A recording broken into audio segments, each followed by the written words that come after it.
ఓం శ్రీ సాయిరామ్. సాయి గురుకులం కార్యక్రమానికి స్వాగతం.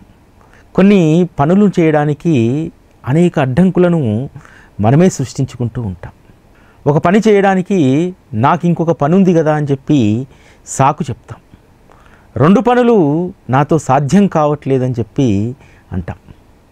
ఒకసారి ద్వారకామయిలో ఇదే సంఘటన జరిగింది. ద్వారకామయిలో ముస్లింలు నమాజ్ చేసుకునేటువంటి వారు, అదేవిధంగా భజన బృందము భజన చేసుకునేటువంటిది. ఈ ఇద్దరి మధ్యలో కూడా భేదాభిప్రాయాలు ఏర్పడతాయి. భజన చేసేటువంటి సమయంలో నమాజ్ చేయడం ద్వారా మేము భజన సరిగ్గా చేయట్లేదని చెప్పి వాళ్ళు, భజన జరుగుతుంటే మేము నమాజ్ చేసుకోవట్లేదని చెప్పి ఒకరినొకరు దూషించుకునేటువంటి వారు, నిందించుకునేటువంటి వారు. ఇక సహనం కోల్పోయి ఇద్దరూ కూడా వేరువేరుగా బాబాకు ఫిర్యాదు చేస్తారు. బాబా, నమాజ్ వల్ల మేము భజన చేయలేకపోతున్నాము అని ఒకరు, భజన వల్ల మేము నమాజ్ చేసుకోలేకపోతున్నామని చెప్పి మరొకరు. బాబా ఇద్దరిని ఒకరోజు కూర్చోబెట్టి ఒక పరిష్కారాన్ని చెప్తారు. భజన పట్ల శ్రద్ధ ఉంటే నమాజ్ ఆటంకం కాదు, నమాజ్ పట్ల శ్రద్ధ ఉంటే భజన ఆటంకం కాదు.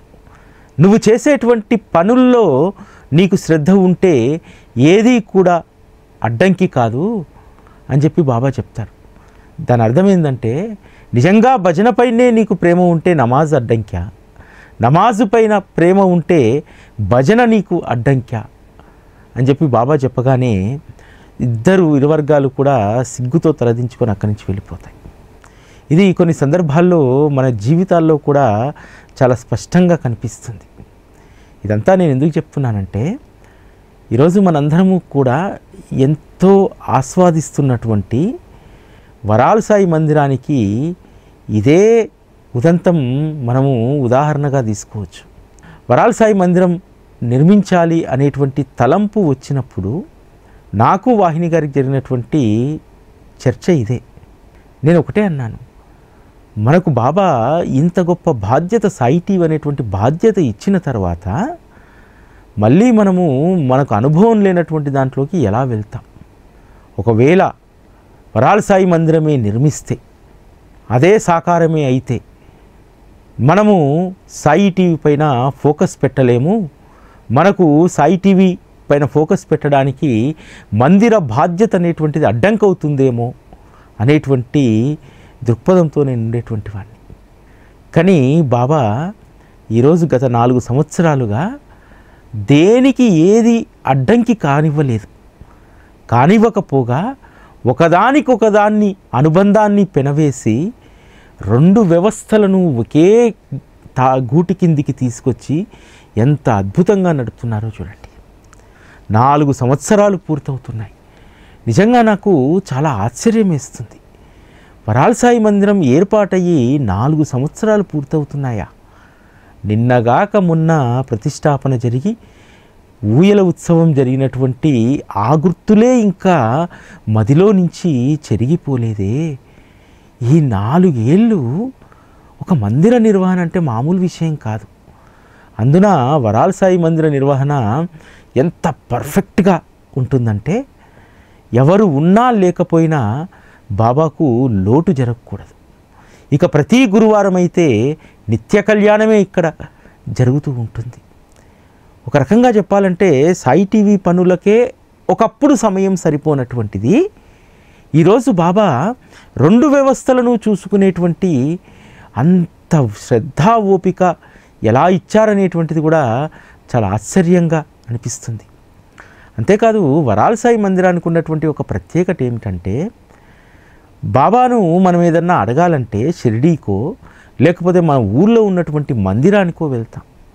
కానీ వరాల సాయి మందిరానికి ఉన్నటువంటి మహత్త ఏమిటంటే, ఎవరైతే వరాల సాయిని తాము ఉన్నటువంటి ప్రదేశం నుంచే వారు ప్రార్థిస్తే వారి కోరికలన్నీ కూడా ఆయన నెరవేరుస్తూనే ఉన్నారు. ఒక లోకోక్తి ఉంటుంది కదా, మనకున్నటువంటి పేరును, నామాన్ని సార్థకం చేసుకోవాలి అని చెప్పి. ఎలా అయితే ఆయన వరాల సాయి అని చెప్పి పేరు పెట్టించుకున్నాడో, ఆ వరాల సాయి అనేటువంటి నామాన్ని ఎంత సమర్థవంతంగా వారు సార్థకతం చేసుకుంటున్నారనేటువంటిది అనేక లీలలు వరాల సాయి మందిరంలో ఉన్నాయి. అసలు ఇప్పటి వరకు మందిర ప్రాంగణంలో అడుగుపెట్టినటువంటి వారే ఎక్కువ ఎక్కువ లీలలను, ఎక్కువ అనుభవాలను పొందినటువంటి వారు ఉన్నారు. నిజంగా వరాల సాయి లీలా మహత్యానికి సంబంధించి మనం మాట్లాడుకుంటే మొదటి నుంచి కూడా ఆయన ఒక పక్కా ఏర్పాట్లను ఇక్కడ చేయించుకున్నాడు. ప్రతిష్టాపన సమయంలో ఒక సంఘటన జరిగింది. ప్రతిష్టాపన చేసేటువంటి సిద్ధాంతి గారు వారు ముందు రోజు ఒక విషయం చెప్పారు. సరిగ్గా బొటనవేలు కంటే 1 ఇంచు పెద్దగా ఉన్నటువంటి వెండి మూర్తిని తీసుకురండి అని అన్నారు. సరే అని చెప్పి తీసుకొచ్చాము. అది ఎందుకు ఏమిటి అనేటువంటి విషయం అడగలేదు. తీసుకొచ్చిన తర్వాత ఆ వెండి మూర్తికి కావలసినటువంటి అభిషేకాలు, ప్రోక్షణలు అన్నీ కూడా చేస్తూ ఉన్నారు. తర్వాత మాకు అర్థం కాలే. ప్రతిష్టాపన రోజు ముందుగా భూగృహంలో ఆ విగ్రహాన్ని కూర్చోబెట్టారు. ఏదైతే 3 ఇంచుల విగ్రహం ఉందో, వెండి విగ్రహము, దాన్ని కూర్చోబెట్టారు. కూర్చోబెట్టిన తర్వాత ఆ గద్దె పైన బాబాగారిని ప్రతిష్టాపన చేశారు. తర్వాత నేను అడిగాను, అయ్యా మీరు దాన్ని ఎందుకు భూగృహంలో పెట్టారు అనంటే ఆయన చెప్పినటువంటి ఒక విషయం, భగవంతుడి యొక్క శక్తి, సర్వవ్యాపకత్వము మనకు కనిపించేటువంటి దృష్టిలో ఉండదు. మనకు తృప్తి కలగడానికి మాత్రమే మనకు కనిపించేటువంటి ఆ విగ్రహం. కానీ భగవంతుడి యొక్క శక్తి ఎప్పుడూ కూడా గుప్తంగానే ఉంటుంది అని చెప్పాడు. చెప్పి ఆయనే శైవానికి సంబంధించినటువంటి వారు, అందున గొప్ప పండితుడు. ఆయన ఒక మాట అన్నాడు, అయ్యా మీకున్నంత పరిజ్ఞానం బాబా పట్ల నాకు లేకపోవచ్చు, కానీ నాకున్నటువంటి అవగాహనతోటి ఒక విషయం మీకు చెప్తాను అని అన్నాడు. చెప్పండి అన్న. బాబా విగ్రహం లేకముందు ఎక్కడ ఉన్నారు బాబా అని అడిగారు. బాబా భూగృహంలో ఉన్నారు, సమాధిలో ఉన్నారు, వారి దేహం సమాధిలో ఉంది. మరి పరమాత్మ పైకి కనిపించాడా? కనిపించలేడు కదా. మరి భూగృహంలో ఉండగానే బాబా ఎంత గొప్ప మహత్తును ప్రపంచమంతా కూడా వ్యాప్తింపచేసుకున్నారు. మామూలుగా సాధారణంగా ఆయన తత్వం తెలిసినటువంటి వాళ్ళు, ఆ రోజు దర్శించుకున్నటువంటి వాళ్ళు బాబాను ఆ భూగృహంలో ఉన్నటువంటి ఆ శక్తిని ఆస్వాదించారు. ఎప్పుడైతే జనం షిరిడీకి బయలుదేరారో, ఎక్కువ మంది వెళ్ళారో, అప్పటి నుంచి భక్తులలో ఒక కోరిక కలిగింది, భగవంతుడు నిరాకార రూపంలో ఉండే కంటే కూడా సాకార రూపంలో ఉండాలనేటువంటి కోరుకునేటువంటి వాళ్ళ సంఖ్య ఎక్కువైంది. తద్వారానే బాబా వారు ఒక శిల రూపములో, ఒక సజీవమూర్తిగా వారు మలుచుకొని అక్కడ కూర్చున్నారు. ఇదంతా కూడా మనం తృప్తి పొందడానికి, భగవంతుడి యొక్క మహత్తు, వారి యొక్క శక్తి అంతా కూడా అంతర్లీనంగానే ఉంటుంది. అందుకనే నేను ఆ 3 ఇంచుల మూర్తే ప్రధానమైనటువంటి ప్రతిష్ట. అన్ని గుళ్ళల్లో కూడా, శివాలయాల్లో కానీ, అమ్మవారిని కానీ, రకరకాలైనటువంటి సాంప్రదాయాల్లో ఉన్నటువంటి మందిరాల్లో ఏం చేస్తారు, ఒక యంత్రస్థాపన చేసి ఆ యంత్రస్థాపన పైన అమ్మవారినో అయ్యవారినో కూర్చోబెడతారు కదా. బాబా ఎప్పుడూ కూడా గుప్తంగా ఉండేటువంటి శక్తి. ఆయనకు యంత్రము, తంత్రము, మంత్రము లేదు. ఆయననే యంత్రము, ఆయననే తంత్రము, ఆయననే పరమాత్మ. అందుకని యంత్రంతో తంత్రంతో సంబంధం లేకుండా ఆయన రూపానికే మనం ప్రాణప్రతిష్ఠ చేసుకున్నాము, అది గుప్తంగా ఉంటుంది అని చెప్పడం జరిగింది. నిజంగా నాకు ఈరోజు ఆ విషయం గుర్తొచ్చి చాలా ఆశ్చర్యం వేసింది. వరాల సాయి రూపాన్ని చూస్తే ఎప్పుడూ కూడా ఆయనే చిద్విలాస రూపంలో ఉంటాడు. ఆ చిద్విలాస రూపాన్ని చూసినప్పుడు నాకు ఆశ్చర్యం వేస్తుంది. అంతేకాదు రోజు రోజుకు కూడా బాబా యొక్క తేజస్సు పెరిగిపోతూ ఉంటుంది. దానికోసం ప్రత్యేకంగా మనం తీసుకున్నటువంటి జాగ్రత్త కానీ, ప్రత్యేకంగా చేసినటువంటి ఉపచారం కానీ ఏమీ లేదు. ఏ శక్తి అయితే వారి భూగృహంలో దాగి ఉందో ఆ శక్తి పెరిగినా కొద్దీ బాబా యొక్క తేజస్సు పెరుగుతూ ఉంటుంది. ఆ శక్తి ఎలా పెరుగుతుంది, భగవంతుడు ఎలా సంతృప్తిగా ఉంటాడు, ఎలా భగవంతుణ్ణి సంతుష్టిని చేస్తాము, ఆయన చెప్పినటువంటి విధంగా అక్కడ కార్యక్రమాలు జరిగితే. ఈరోజు వరాల సాయి మందిరంలో జరిగేటువంటి కార్యక్రమాలు ఇంకెక్కడా కూడా మనం చూడము. అసలు కనీవిని ఎరగనటువంటివి, బాబా తత్వంలో దాగి ఉన్నటువంటి కార్యక్రమాలు ఇక్కడ జరుగుతాయి. అందుకనే ఇక్కడ అంత మహత్తు, అంత శక్తి. అంతేకాదు ఇక్కడ గర్వహంకారాలకు చోటు ఉండదు. అదేవిధంగా ఇక్కడ నాది అనేటువంటి దానికి తావు ఉండదు. ఎవరైనా యథేచ్ఛగా రావచ్చు, యథేచ్ఛగా దర్శనం చేసుకోవచ్చు, సంతోషంగా ఇక్కడ ఉండవచ్చు. అందుకనే ఈ ప్రాంగణం అనేటువంటిది మాది అనేటువంటిది కాదు, మనది, అందరిది అనేటువంటి ఆ దృక్పథంతో ఎప్పుడూ కూడా మీకు వరాల సాయి ప్రాంగణం మిమ్మల్ని ఆహ్వానిస్తూ ఉంటుంది. చాలామంది వీలు కాక రారు, వీలైనటువంటి వాళ్ళు మాత్రం తప్పకుండా వస్తారు. ముఖ్యంగా నెల్లూరుకు సంబంధించినటువంటి వాళ్ళని నిజంగా మెచ్చుకోక తప్పదు. ఇక్కడ వరాల సాయి మందిరానికి దూర ప్రాంతాల నుంచి వచ్చినటువంటి వాళ్ళ సంఖ్యను పరిశీలిస్తే నెల్లూరు నుంచే చాలా ఎక్కువ మంది వచ్చారు. ఎందుకంటే వాళ్ళకు వరాల సాయి అంటే ఎంత ఇష్టం అంటే, చాలామందికి నెల్లూరులో ఏదైనా షిరిడీ యాత్ర చేస్తుంటే ఉదయం ఇక్కడికి టికెట్ పెట్టుకొని ఇక్కడ దిగి, ఎందుకంటే మళ్ళీ సాయంత్రం నుంచి ఉంటుంది ఇక్కడ ట్రైన్, ఆ మధ్యలో ఇక్కడికి వచ్చి వెళ్తారు. అంటే ఎంత ప్రేమ ఉంటే. మనం ఏదైనా బ్రేక్ జర్నీ చేస్తే హైదరాబాద్లో చుట్టాలు ఉండండి ఎవరికండి?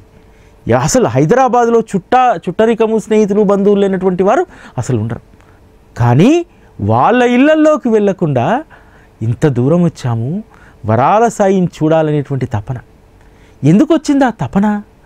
ఇక్కడ ఏదన్నా బ్రహ్మాండం ఉందా, మాయ ఉందా, మంత్రం ఉందా, లేకపోతే ఇక్కడ ఏదన్నా కాషాయం కట్టుకున్నటువంటి స్వామీజీ ఉన్నాడా, మాటలు చెప్పేటువంటి గొప్ప సాధకుడు ఎవడన్నా ఉన్నారా? లేదే.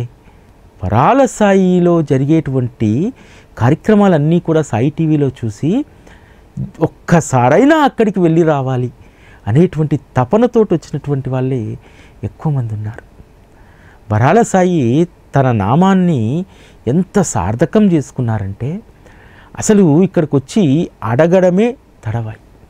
ప్రతిష్టాపన సమయంలో అనేక మంది వరాల సాయి అంటున్నారు కదా, వరాల సాయి నిజంగా వరాలను ఇస్తారా అని అనేక జటిలమైనటువంటి సమస్యలతో వచ్చినటువంటి వాళ్ళు.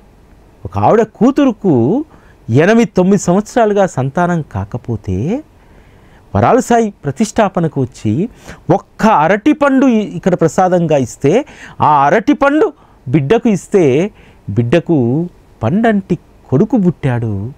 ఎంత అద్భుతమైనటువంటి లీల కదా. ఇదే ప్రతిష్టాపన సమయంలో ఒక ఆయన వయసు చిన్నదే కానీ కొన్ని కారణాల వల్ల కాళ్ళకు సంబంధించినటువంటి వాతంతో బాధపడుతూ ఉన్నాడు. 40-42 సంవత్సరాల వయసులో మెట్లు ఎక్కలేకపోతున్నాడు. అనేక మందులు, అనేక చికిత్సలు అయ్యాయి. కానీ వరాల సాయి మందిరం మెట్లు ఎక్కుతానో లేదో అనేటువంటి దాంతో ఆ రోజు అంత రష్లో కూడా వచ్చి బాబాను దర్శించుకొని వెళ్ళిన తర్వాత కేవలం ఒక హోమియో వైద్యం ద్వారా, అంతకుముందు అనేక వైద్యాలు చేయించుకున్న అలోపతిలో, కేవలం ఒక హోమియో వైద్యం ద్వారా అతని యొక్క కాళ్ళవాతం, కీళ్ళవాతం తగ్గిపోయింది. అంటే అసాధ్యమైనటువంటి దాన్ని బాబా ఇక్కడ అనుగ్రహిస్తూ ఉంటారు. వరాల సాయి మందిరంతో ఎక్కువ మందికి అనుబంధం కలగడానికి ఒక ప్రధానమైనటువంటి కారణం ఉంది. అదేమిటంటే, వరాల సాయి మందిరం ప్రతిష్టాపన 2020 జనవరి చివరిలో జరిగింది, వసంత పంచమి. ఆ తర్వాత సరిగ్గా 3 నెలలకు కరోనా లాక్డౌన్. ఆ లాక్డౌన్ సమయంలో ఇక్కడ చేసినటువంటి నిస్వార్థ సేవ, లోక కళ్యాణం కోసం చేసినటువంటి సచ్చరిత లిఖిత యజ్ఞం, స్వర్ణ పుష్ప పూజలు ఎంతమందికి ధైర్యాన్ని ఇచ్చాయి తెలుసా? కేవలము ఆ సమయంలో వరాల సాయి పట్ల అభిమానం పెంచుకున్నటువంటి వాళ్ళు అనేక మంది ఉన్నారు. ఎందుకంటే కరోనా కల్లోలంలో భయభ్రాంతులకు గురవుతున్నటువంటి సమయంలో మిగతా ఛానల్స్ అన్నీ పక్కన పెట్టేశారు చాలామంది. సాయి టీవీ వచ్చేటువంటి ప్రాంతాల్లో, ఈవెన్ యూట్యూబ్లో కూడా ఎక్కువ మంది ట్యూన్ అయినటువంటి వారు కరోనా సమయంలోనే. ఎందుకంటే వరాల సాయి మందిరంలో జరిగేటువంటి ఆ కార్యక్రమాలు గొప్ప ధైర్యాన్ని ఇచ్చాయి. ఏ రోజు కూడా ఏ కార్యక్రమం ఇక్కడ ఆగలేదు. చాలా కార్యక్రమాలు వేరే ఇతరత్ర ఛానల్లో భజనల పేరిట, రకరకాల కార్యక్రమాల పేరిట చేశారు. కానీ ఇక్కడ వాక్కుతో చేసినటువంటివి, అదేవిధంగా బాబా సచ్చరిత అనునిత్యము కూడా ఇక్కడ లిఖించబడడం, దాన్ని మీరు చూడడం, అదేవిధంగా స్వర్ణపుష్ప పూజ కూడా ప్రతిరోజు చూడడం, ఇవన్నీ కూడా గొప్ప ధైర్యాన్ని ఇచ్చాయి. వరాల సాయినాథుడు అనేక మందిని వెంటిలేటర్ నుంచి బయటికి తీసుకొచ్చినటువంటి వాళ్ళు చాలామంది ఉన్నారు. ఒక సాయి బంధువు నంద్యాలకు సంబంధించినటువంటి ఆయన అక్కడ కరోనా సోకడం ద్వారా అక్కడ హాస్పిటల్స్లో బెడ్స్ లేకపోతే ఒక పెద్ద సిఫార్సు తోటి హైదరాబాద్లో హాస్పిటల్లో జాయిన్ అయ్యారు. జాయిన్ అయినప్పుడు డాక్టర్లు చెప్పారట, అసలు హార్ట్ బీట్ కానీ నీ యొక్క ఏ ఫంక్షనింగ్ కూడా సరిగ్గా లేదు, చాలా కష్టం, దైవాధీనం అని చెప్పారట. ఒక స్పెషల్ రూమ్ ఇస్తే ఆ స్పెషల్ రూమ్లో ఒక టీవీ పెట్టారు. ఆ టీవీ మారుస్తున్నప్పుడు సిస్టర్ మారుస్తున్నప్పుడు సాయి టీవీ కనిపించిందట. అప్పుడు వరాల సాయి మందిరంలో సచ్చరిత లిఖిత యజ్ఞం జరుగుతూ ఉంది. అది చూసి ఒక ధైర్యం, ప్రతిరోజు కూడా 24 గంటలు రాత్రిపూట నిద్రపట్టకపోయేదట, ఆయాసం వచ్చేదట. 24 గంటలు కూడా కరోనా సందర్భంగా వరాల సాయి మందిరంలో జరిగినటువంటి అనేక కార్యక్రమాలను చూస్తూ చూస్తూ చూస్తూ కేవలము 5 రోజుల్లో రికవరీ అయ్యారట. ఆ తర్వాత 2 సంవత్సరాలకైన బాబా మందిరానికి వచ్చారు. వచ్చి ఆ లీలని చెప్పారు, ఈరోజు నేను బ్రతికున్నానంటే కరోనా సమయంలో ఎప్పుడు చూసినా వరాల సాయి కళ్ళ ముందు కదిలాడేటువంటి వాడు వరాల సాయి, లేకపోతే షిరిడి నుంచి వచ్చే హారతులు, ఈ రెండే ఎక్కువగా నాకు కనిపించేవి. నేను వరాల సాయిని వేడుకున్నాను, బాబా త్వరగా నన్ను ఇంటికి చేర్చు, క్షేమంగా నేను వెళ్ళాలి, లేకపోతే చిన్నపిల్లలు ఉన్నారు, ఇబ్బంది పడుతుంది నా కుటుంబం నేను లేకపోతే అని చెప్పి అనుక్షణం వరాల సాయిని అడిగేటువంటి వాడిని వరాల సాయి నన్ను బ్రతికించాడు. కేవలం ఆ 5 రోజులు 24 గంటలు, ఆ 24 గంటలు ఒక 4-5 గంటలు మాత్రం నిద్రపోయేటువంటి వాడిని, ఎప్పుడు మేల్కొచ్చినా సరే నాకు అదే దృశ్యం కనిపించాలని చెప్పి రిమోట్ మ్యూట్లో పెట్టుకొని టీవీ ఆన్లోనే ఉండేది, కానీ నేను అస్సలు 5 రోజులు హాస్పిటల్లో టీవీని ఆఫ్ చేసినటువంటి సందర్భమే లేదు అని చెప్పి ఆయన చెప్పడం జరిగింది. ఇట్లా వరాల సాయి వద్దకు వచ్చి మొక్కుకొని వెళ్ళినటువంటి వారు కరోనా సమయంలో ఎక్కడో హాస్పిటల్లో ఉండి వరాల సాయిని అనుగ్రహం అడిగినటువంటి వాళ్లకు ప్రతి ఒక్కరి జీవితాలను వరాల సాయి నిలబెట్టాడు. ఈ 4 సంవత్సరాల వరాల సాయి ప్రస్థానంలో నేను చూసినటువంటి అనేక లీలలు చాలా సంక్లిష్టమైనటువంటి పరిస్థితుల్లో బయటపడ్డటువంటివే ఎక్కువ. ఒకరోజు 2 తల్లిదండ్రులు వచ్చారు. వచ్చి పుట్టెడు దుఃఖం ఏమిటంటే ఆస్ట్రేలియాలో అల్లుడికి కూతురికి ఇద్దరికీ ఉద్యోగం పోయింది. వచ్చి వీడియో కాల్ చేస్తే ఆస్ట్రేలియా నుంచి అమ్మాయి ఏడ్చేస్తుంది. అప్పుడు నేను చెప్పాను, అమ్మా మీరు వరాల సాయికి మొక్కుకోండి, తప్పకుండా ఆయన మళ్ళీ మంచి స్థితిని తీసుకొస్తారు అని చెప్పి ఊది స్తవనమంజరి ఇచ్చి పంపించడం జరిగింది. ఒక్కసారి ఇక్కడ వీలైతే చదువుకున్నమ్మా, ఈ మందిరంలో వరాల సాయి మందిరంలో స్తవనమంజరి, ఖచ్చితంగా మీ బిడ్డకు మళ్ళీ ఉద్యోగం వస్తుంది అని చెప్పాను. ఆ తల్లి ఇక్కడ ఒక పారాయణ చేసి ఇంటికి వెళ్ళి 1 వారం రోజులు పారాయణ చేసింది. 1 వారం రోజుల్లోనే అల్లుడికి మొదటగా ఉద్యోగం వచ్చింది. ఎంతో సంతృప్తి చెంది మందిరానికి వచ్చి బాబాని మళ్ళీ అడిగారు, బాబా ఇద్దరు ఉద్యోగం చేస్తే తప్ప అక్కడ గడవనటువంటి పరిస్థితి, నా కూతురికి కూడా ఉద్యోగం ఇప్పి అని చెప్పి ఆవిడ అడగడం జరిగింది. 1 నెల రోజులు తిరగలోపు బిడ్డకు కూడా ఉద్యోగం వచ్చింది. వాళ్ళు ఎంతో సంతోషంగా వచ్చి వాళ్ళకు జరిగినటువంటి లీలని చెప్పారు. ఇట్లా వరాల సాయి మందిరంలో జరగనటువంటిది, మనకు అసాధ్యమైనటువంటిది ఏమీ ఉండదు. కాకపోతే ఏంటంటే నా యొక్క విజ్ఞప్తి, ఎవరైతే వరాల సాయి వద్ద మొక్కుకున్నారో, ఎవరైతే వరాల సాయికి రుణపడి ఉన్నారో దయచేసి ఆ రుణాన్ని ఇక్కడే చెల్లించండి. చాలామంది కేవలము కోరుకోవడము, దాన్ని బాబా అనుగ్రహించడం అనేటువంటిది చాలా సర్వసాధారణమైనటువంటిది. కానీ మనం ఎక్కడైతే ఆ కోరిక తీరిందో ఆ కోరిక తీరిన దగ్గర మనం కృతజ్ఞతగా బాబాకు ఈ వ్యవస్థ నడవడానికి కొంత ఆధారం మనం కావాల్సినటువంటి అవసరమైతే ఉంది. వరాల సాయి మందిరంలో అప్పుడప్పుడు నేను చూస్తూ ఉంటాను, ఎవరో మంచి లీల జరిగిన తర్వాత వాళ్ళ స్నేహితులకు బంధువులకు చెప్తారు, చెప్పి వాళ్ళని పంపిస్తారు. ఇక్కడ ఉన్నటువంటి పాపం ఆయన డ్యూటీ ఎప్పుడూ కూడా చాలా సిన్సియర్గా చేస్తాడు వరాల సాయి. ఎవరు ఏది వచ్చి తన ముందు కొంగు చాచినా సరే దాన్ని ఇస్తారు. కానీ ఆ కృతజ్ఞతా భావాన్ని కూడా అదే విధంగా ఇక్కడ మనం చాటుకోవాల్సినటువంటి అవసరం ఉంది. ఈ 4వ వార్షికోత్సవం సందర్భంగా మనందరము కూడా ఇంకొంత ఈ మందిర అవసరాల కోసం, దానికోసం ఇంకొంత కృషి చేయాల్సినటువంటి అవసరం ఉంది. అది 52 గురువారాల పూజలో మనం పాల్గొనడం, మనకు తెలిసినటువంటి వాళ్ళ చేత కూడా. ఎందుకంటే ఎవరైతే కష్టంలో ఉన్నారో, ఎవరైతే దుఃఖంలో ఉన్నారో వాళ్ళకు మీరు చేసేటువంటి మేలు ఏంటంటే వాళ్ళతో 2500 కట్టించడం, వాళ్ళు ఒకవేళ కట్టకపోతే వాళ్ళ తరఫున మీరు ఆ 52 గురువారాల్లో వాళ్ళు పాల్గొనేలాగా చేయడం అనేటువంటిది కూడా ఒక ప్రధానమైనటువంటి అంశం. చాలామందికి సాయి టీవీ చూసేటువంటి వాళ్ళకు, మామూలుగా రెగ్యులర్గా ఫాలో అయ్యేటువంటి వాళ్ళకు తెలుసు సాయి టీవీ అంటే ఏమిటి, వరాల సాయి అంటే ఏమిటి. ఇక్కడ మందిర ప్రతిష్టాపన జరిగిన తర్వాత ఒక సందిగ్ధమైనటువంటి విషయం ఏమిటంటే, లోకల్గా ఇక్కడ ఉన్నటువంటి వాళ్ళందరికీ కూడా బాబా అంటే కేవలం ఏదో అన్ని గుళ్ళకు పోయినట్టే మన గుళ్ళకు రావడం ఇలా జరిగింది. ఒక కరోనా సమయం వదిలేసాం, కరోనా తర్వాత ఇంకొక సంవత్సరం వదిలేసాం. తర్వాత నాకు మనస్సు అంగీకరించలేదు. అరే, వరాల సాయి మందిరం అంటే ఒక ప్రత్యేకత ఉండాలి కదా, దీనికి ఒక విశిష్టత ఉండాలి. ఇక చుట్టుపక్కల ఉన్నటువంటి 10 గుళ్ళల్లో ఇదొక గుడి అయితే లోకల్గా ఏం ప్రభావం ఉంటుంది? ఆల్రెడీ సాయి టీవీ ఫాలో అయ్యేటువంటి వాళ్ళకు, వరాల సాయి మందిర నిర్మాణంలో మొదటి నుంచి పాల్గొన్నటువంటి వాళ్ళకు అవగాహన ఉంది. వీళ్ళందరూ కూడా ఎప్పుడో ఒకసారి ఇక్కడికి వచ్చేటువంటి వాళ్ళు. కానీ ఇక్కడ లోకల్ వాళ్ళు ఎక్కువగా ఈ గుడిని ఆస్వాదిస్తూ ఉంటారు. అందుకని నాకు వచ్చినటువంటి ఆలోచన ఏమిటంటే, ప్రతి గురువారం కూడా వాళ్ళు విన్నా వినకపోయినా, తలకెక్కించుకున్నా ఎక్కించుకోకపోయినా సత్సంగం అనేటువంటిది ప్రారంభించాలని చెప్పి అనుకున్నాను. మొదట 1-2 వారాలు కొంత వాళ్ళ స్థాయికి వెళ్ళి చెప్పగలిగాను. కొంతమందిలో ఆ ఉత్సాహాన్ని, సత్సంగం వినాలనేటువంటి జిజ్ఞాస 2-3 వారాల తర్వాత వాళ్ళకి కలిగింది. అప్పుడు నాకు అనిపించింది, ఎస్, మనం చేసినటువంటి ప్రయత్నం కరెక్ట్ అని చెప్పి. ఈరోజు దాదాపు 2 సంవత్సరాలుగా ఇక్కడ సత్సంగం జరుగుతుంటే, ఈరోజు కేవలం సత్సంగం వినడానికి ప్రత్యేకంగా ఒక 40-50 మంది వస్తారు చాలు.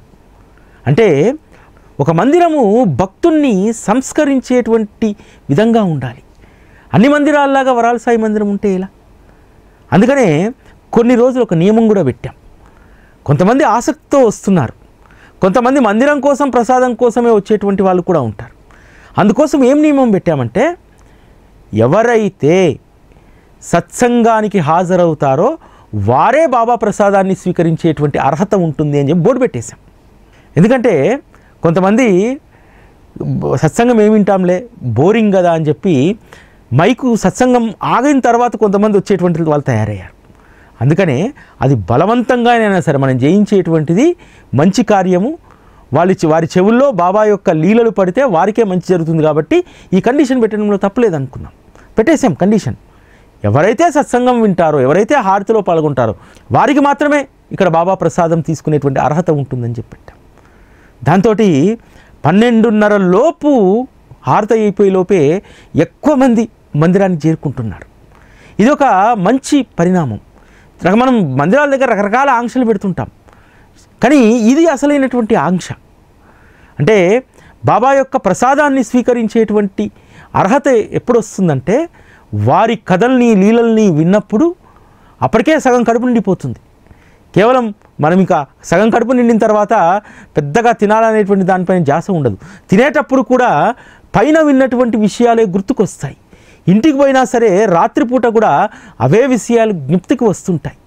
అందుకోసము ఈ ప్రయత్నం చేయాలనుకున్నాం. ఈరోజు వరాల సాయి మందిరంలో ఆ విషయంలో సక్సెస్ కాగలిగినాం. ఎందుకంటే హైదరాబాద్లో ఏ మందిరంలోనైనా సరే గురువారం పూట హారతి అయిపోయిందంటే పలావమని ప్రసాదం పెట్టేస్తారు, అన్నం ప్రసాదం. లేకపోతే కొన్ని గుళ్ళల్లో భజనలు జరుగుతూ ఉంటాయి.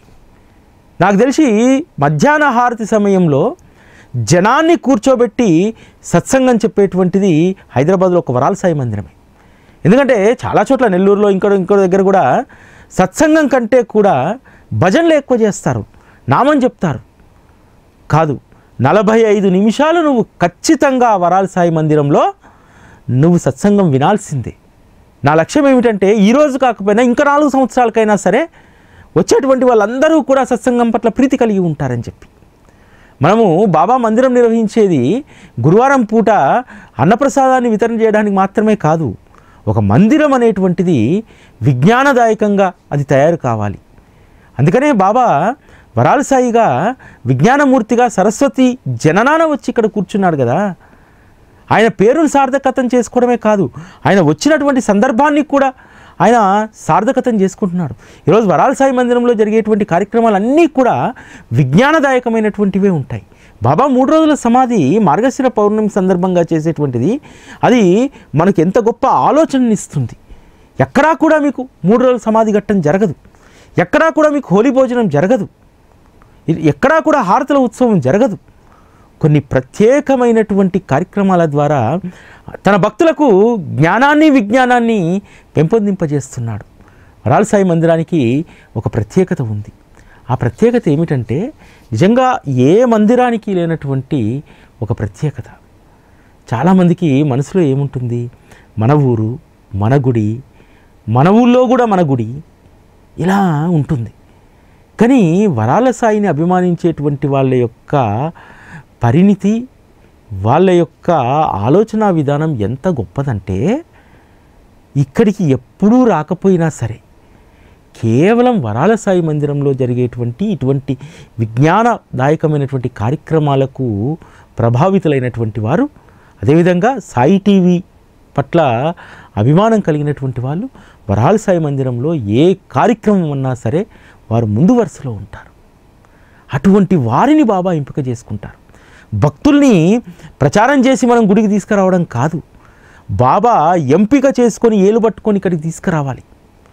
అలా వరాల సాయి వాళ్ళకు దగ్గరగా లేకపోయినా వాళ్ళందరూ కూడా మానసికంగా వరాల సాయికి దగ్గరగా ఉన్నారు. వరాల సాయి ఇక్కడ ఉన్నా సరే వరాల సాయి ఎప్పుడూ కూడా మానసికంగా తనను ప్రేమించేటువంటి బిడ్డల చెంతనే ఉంటాడు. అంత గొప్ప విశిష్టత ఈ వరాల సాయికి ఉంది. వరాల సాయి మందిరంలో జరిగేటువంటి సత్సంగం ద్వారా ఎంతమంది ఈరోజు ఎంపవర్ అయ్యారంటే నేను సత్సంగం చెప్పేటప్పుడు గమనిస్తూ ఉంటాను. ప్రతి ఒక్కరు కూడా ఫీల్ కావడం ప్రారంభించారు. చెప్పేటువంటి విషయాన్ని తమ జీవితాలకు అన్వయించుకొని ఫీల్ కావడం నేను ఇక్కడ గమనిస్తూ ఉంటాను. ఆ విధంగా అనేక మంది ఈరోజు వాళ్ళ జీవితాల్లో ఒక గొప్ప మార్పును తెచ్చుకోవడానికి ఇక్కడ ప్రయత్నం చేస్తున్నారు. మొదట వచ్చినప్పుడు ఇక్కడ లోకల్ వాళ్ళందరూ కూడా అన్ని గుళ్ళలాగా ఈ గుడే హారతి అయిపోయింది, హారతి అయిపోగానే భోజనం చేద్దాం వెళ్ళిపోదాం అనేటువంటి దృక్పథంతో ఉండేటువంటి వారు. కానీ ఈరోజు వాళ్ళల్లో ఒక గుణాత్మకమైనటువంటి మార్పు కనిపిస్తూ ఉంటుంది. మందిరం ఎప్పుడైనా సరే భక్తుడి యొక్క స్థితిలో మార్పు తీసుకురావాలి, అప్పుడే ఆ మందిరం సక్సెస్ అయినట్టు. అందుకనే వరాల సాయి మందిరం ఈరోజు ఒక సక్సెస్ఫుల్, ఒక ఐడియల్ మందిరంగా ఈరోజు నిలబడ్డది. అందుకు ఆయన మాకిచ్చినటువంటి శక్తి. నేను మొదట చెప్పినప్పుడు అసలు ఎట్లా సాధ్యం ఇది, సాయి టీవీలోనే తలమునకలయ్యి ఉంటాం కదా, అటువంటప్పుడు ఎట్లా సాధ్యం అనుకున్నాను నేను. కానీ నీకు నొప్పి తెలియకుండా నేను ఎలా పనిచేయిస్తానో చూడని చెప్పి ఎంత అద్భుతంగా పనిచేయించుకుంటున్నాడంటే నొప్పి తెలియనియడు, సమయము తెలియనియడు, కానీ అన్ని కార్యాలు చేయించుకుంటున్నాడు. అదే ఆయనలో ఉన్నటువంటి ఒక గొప్ప మహత్తు. అంటే ఇక్కడ అడిగినటువంటిది ప్రతీదీ జరుగుతుందనడానికి నా అనుభవం చెప్తాను వినండి. వరాల సాయి ప్రతిష్ట రోజు వేదిక మీదనే అందరికీ నేను చెప్పాను, మీరు వచ్చి చాలా కోరికలు కోరుకుని ఉంటారు, నేను ఒక్క కోరిక కోరుకున్నాను, అది వరాల సాయి ఖచ్చితంగా చెయ్యాలి అని చెప్పి. ఎందుకంటే సాయి టీవీ నిర్వహణకు బాబా పట్ల అవగాహన కోసము అంతకుముందు వరాల సాయి ప్రతిష్ట కంటే ముందు 4-5 సంవత్సరాలు విపరీతంగా 2 రాష్ట్రాల్లో తిరగడం, అర్పణం కార్యక్రమమనో రకరకాల కార్యక్రమాలను, హారతుల ఉత్సవమనో సచ్చరిత ఉత్సవమనో రకరకాలుగా తిరిగేటువంటి వాళ్ళం. ఎందుకంటే సాయి టీవీకి కావలసినటువంటి డబ్బును మొబిలైజ్ చేయాలి, ఊరికే నడవదు ఛానల్, అందుకోసము తిరిగేటువంటి వాళ్ళం. ఆ రోజు వరాల సాయి ముందు నిల్చొని నేను కన్నీరు పెట్టుకొని అడిగినటువంటి మాట, బాబా నాకు ఇంకా ఓపిక లేదు, నువ్వు వచ్చి ఇక్కడ కూర్చున్నావు, ఈ నువ్వు కూర్చున్నటువంటి వ్యవస్థ రేపు నీ శిరస్సు పైకి వస్తున్నటువంటి వ్యవస్థ సాయి టీవీ. మొన్నటిదాకా మా తలపైన ఉందనుకున్నాం, అది కాదు, రేపటి నుంచి నీ శిరస్సున ఉండబోతుంది. అది మేము ఎక్కడికి వెళ్ళకుండా ఏ తపన పడకుండా ఈ 2 వ్యవస్థల్ని నడిపియాలి బాబా అని చెప్పి అడిగా. ఆ తర్వాత కరోనా వచ్చింది, ఎక్కడికి వెళ్ళలేదు. కరోనా తర్వాత కూడా బాబా ఎక్కడికి వెళ్ళనివ్వట్లేదు. సాయి టీవీ నిర్వహణకు కానీ, వరాల సాయి మందిరానికి కానీ, మొన్న అన్నప్రసాదాలయానికి కానీ మేము ఎక్కడికి కదలలేదు. కదలకుండానే ఆయన ప్రతి ఇంటికి కదిలి ప్రతి మనస్సును తట్టి ప్రతి వ్యక్తిని తట్టి లేపి ఇక్కడ నిర్వహించేటువంటి కార్యక్రమాల కోసం ఆయన తెచ్చుకుంటున్నాడు. అంతే తప్ప ఏ ప్రయత్నం చేయలేదు. అంటే వరాల సాయి ప్రతిష్ట రోజు నేను ఏదైతే అడిగానో దాన్ని 100% బాబా నిరూపణ చేస్తున్నాడు. ప్రతిరోజు నేను దాన్ని అనుభవిస్తున్నాను. అది వరాల సాయి మందిరానికి ఉన్నటువంటి విశిష్టత. వరాల సాయి పరమదయామయుడు, ఎప్పుడూ కూడా పసిపిల్లవాడిలాగానే ఉంటాడు. ఇప్పటికీ మాకు 4 ఏళ్ళు అవుతున్నా సరే ఒక పసిబిడ్డలాగానే మాకు బాబా కనిపిస్తాడు. ఎందుకంటే ఆయన ఆ చిరునవ్వు మనల్ని ఎక్కడికి వెళ్ళకుండా ఇక్కడ గట్టిపడేస్తుంది. అంత బాగా ఆయన ఆనంద రూపము మనసులకు ఆహ్లాదాన్ని ఇచ్చిందే కానీ మాకెప్పుడూ కూడా మనస్తాపాన్ని ఈ 4 ఏళ్లలో ఎప్పుడూ కూడా కలిగించలేదు. అనేక సమస్యలు ఉన్నాయి. ప్రతీ నెల మనం సాయి టీవీ కోసం చేయాల్సినటువంటి ఫైనాన్షియల్ కమిట్మెంట్స్ ఉంటాయి. అయినా సరే ఆయన మోము చూస్తే ఇవాళ కాకపోతే రేపు అవి ఫుల్ఫిల్ అవుతాయిలే అనేటువంటి ధైర్యం వస్తుంది. అంత గొప్పగా ఈ 4 ఏళ్ల నుంచి మాతో పాటు మీ అందరినీ కూడా చాలా అపురూపంగా ఆప్యాయంగా ఆయన చూసుకుంటున్నాడు. మీరు అనుకుంటున్నారు వరాల సాయి మందిరము ఇక్కడెక్కడో హైదరాబాద్లో దమ్మాయిగూడలో ఉంటుందని చెప్పి. కాదు, మీ ప్రేమించేటువంటి ప్రతి హృదయంలో కూడా వరాల సాయి ఉన్నాడు. మీరు తలిస్తే మీ ఇంట్లో వరాల సాయి వచ్చి అక్కడే తిష్ట వేసుకొని ఉన్నాడు. ఎవరింట్లో అయితే సాయి టీవీ ప్రత్యక్షమవుతుందో, ఎవరి మనసుల్లో అయితే వరాల సాయి పట్ల ప్రేమ ఉంటుందో ఆయన మీ వెంటనే ఉంటాడు. ఆయన పరమదయాలు, ప్రేమమూర్తి. ఆ ప్రేమను మరింత మనం ఆస్వాదిద్దాం. వరాల సాయి మందిరం 4వ వార్షికోత్సవము. వీలున్నటువంటి వాళ్ళు వరాల సాయి మందిరానికి రండి. ముఖ్యంగా అక్షరాభ్యాసం చేసేటువంటి వాళ్ళు ఇక్కడికి పిల్లల్ని తీసుకురండి. అదేవిధంగా ఎవరైతే పిల్లలు ఒక కాంపిటేటివ్ ఎగ్జామ్స్కి వెళ్ళబోతున్నారో, 10th క్లాసు, నీట్, గేట్ ఇలాంటి ఎగ్జామ్స్ రాసేటువంటి పిల్లల్ని వీలైతే తీసుకురండి. లేకపోతే వాళ్ళ పేరు మీద ఇక్కడ దక్షిణ సమర్పించండి. పూజ జరుగుతుంది. ఎందుకంటే గత 2-3 సరస్వతి పూజల నుంచి నేను చూశాను. సరస్వతి పూజలో పాల్గొన్నటువంటి పిల్లలందరూ కూడా మంచి స్కోర్స్ చేయడం జరిగింది, నీట్లో కానీ వారు కాంపిటేటివ్ ఎగ్జామ్స్లో కానీ. కాబట్టి ఇక్కడ విజ్ఞాన స్వరూపుడిగా కూర్చున్నటువంటి సరస్వతీదేవి జననాన విజ్ఞాన స్వరూపుడిగా కూర్చున్నటువంటి ఆయన సమక్షంలో మీ పిల్లల భవిష్యత్తు కోసం తప్పకుండా సరస్వతి పూజ చేయించుకోండి. అదేవిధంగా 52 గురువారాల పూజను కూడా మీరు అందరూ అందులో పాల్గొనేలాగా చూసుకోండి. ఓం శ్రీ సాయిరామ్.